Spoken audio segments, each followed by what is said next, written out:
ఇచ్చిన విషయం కూడా ఇక్కడ కూర్చున్న మనలో చాలా మందికి తెలియకపోవడం.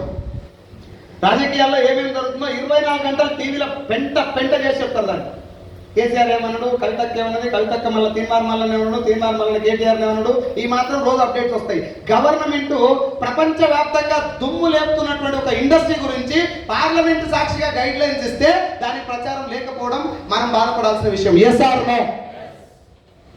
మన ఒక్క గవర్నమెంట్ కాదు, చాలా రాష్ట్రాల గవర్నమెంట్లలో దీని మీద అవగాహన లేదు. ఇప్పుడు మన అదృష్టం ఏంటంటే 2016 సెప్టెంబర్ 9వ తారీఖున 13 పేజీల గైడ్ లైన్స్ వచ్చినాక ఎమ్మటే తెలుగు రాష్ట్రాల్లో కూడా మన తెలంగాణ గవర్నమెంట్ అప్పుడు కేసీఆర్ సార్ వచ్చినప్పుడు 2018 నవంబర్లో డైరెక్ట్ సెల్లింగ్ ఇండస్ట్రీలో ఉన్నటువంటి గొప్పతనాన్ని, సమాజంలో దీనికి ఉన్నటువంటి రిక్వైర్మెంట్, దీన్ని ఏమంటారు గుర్తించాల్సినటువంటి అవసరాన్ని అప్పుడు వాళ్ళు పట్టుకొని ఈ వ్యవస్థ కొరకు మనం కొంచెం బలం చేకూరిస్తే, గవర్నమెంట్ ఎంత తలుచుకున్నా అందరికి ఉద్యోగాలు ఇవ్వలేదు, అందరికి ఉపాధి కల్పించలేదు, అందరికి పనికి ఆహార పథకం ఇవ్వలేదు. Yes or no?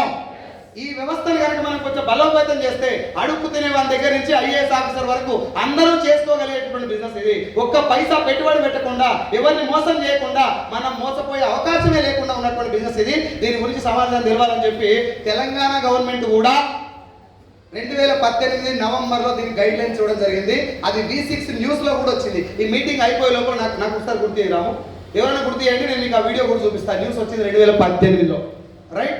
రీసెంట్గా ఫిబ్రవరి 19వ తారీఖు 2025 మొన్న Kerala government Pinarayi Vijayan sir, Kerala CM, direct selling business లో మోసాలు ఎక్కువ జరుగుతున్నాయి కాబట్టి జనాలు భయం అవుతుంది, డైరెక్ట్ సెల్లింగ్ ఒరిజినల్ ఎంతో మనం కనుక వీళ్ళకి కొంచెం అవేర్నెస్ కలిగిస్తే, వీళ్ళకి కొంచెం అవగాహన కల్పిస్తే, ఇగో ఈ కంపెనీ బాగుంటుంది, ఈ కంపెనీ బాగుంటుంది అని చెప్పి వాళ్ళకి అర్థమవుతాడు మనం చెప్పగలిగితే, దానికి ఒక మానిటరింగ్ బడి ఏర్పాటు చేయగలిగితే, ఫేక్ కంపెనీలు గుర్తించగలిగేటటువంటి నాలెడ్జ్ మనం జనాలకు ఇస్తే వాళ్ళలో చాలా మంది ఫైనాన్షియల్ గా స్టేబుల్ అయ్యే ఛాన్స్ ఉన్నది అని చెప్పి దీనికి ఒక మానిటరింగ్ బడి ఏర్పాటు చేస్తారు. రీసెంట్ గా ఫిబ్రవరి 19వ తారీఖు 2025 మన తెలంగాణ గవర్నమెంట్ తరఫు నుంచి మొన్న రేవంత్ రెడ్డి సార్ గవర్నమెంట్ వచ్చిన తర్వాత కూడా సెప్టెంబర్ 13వ తారీఖు 2024 ఇద్దరు గవర్నమెంట్ చీఫ్ సెక్రటరీలు, ఒక IAS officer JS Ranjan, IPS officer BC Chauhan, FIDSA federation of Indian direct selling association conduct చేసినటువంటి ఒక పెద్ద మీటింగ్, అది తాజ్ డెక్కన్ హోటల్లో జరిగింది. ఆ మీటింగ్ గవర్నమెంట్ వైపు నుంచి వీళ్ళిద్దరు చీఫ్ గెస్ట్ వెళ్ళారు. ఆ వీడియోస్ కూడా మీకు గూగుల్లో ఉంది, సెర్చ్ చేయండి.